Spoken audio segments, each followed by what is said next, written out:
কি রে আজকে কি কাস্টমার টাস্টমার আসবো না নাকি? ব্যবসা মানে একবার লাটে উঠে গেল। এ বাবু দাঁড়াও, কোন যাও?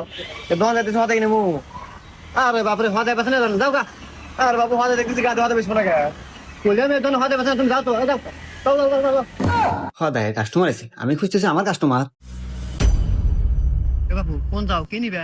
আমি তো এমবি নুমে দোকান থেকে 50 জিবি 1500 মিনিট কয় টিয়াতে নাও? নেই তো রেগুলার 1200 টাকা নেয়। আমি তোমাক 834 টাকায় দেবো। না বাবু রাগ করলা? না রাগ করি নাই, আরো খুশি আছি। রাগ করো নাই, তাইলে এক কাজ করো, টিয়ারও দাও, নাম্বারটা দিয়ে দাও। এই নেন নাম্বার কও। 01743 ওকে যাও, এমনি চলে যাবেন, দাও দাও দাও দাও। এবার দাঁড়ান, কি কি নিবেন? ভাই এমবি নিউ তো ভাই, এই দোকান থেকে নিতে আইছি। দোকান থেকে এমবি নিবেন, দোকানদার কি অফার দিবার পারবো? অফার দিতে পারবো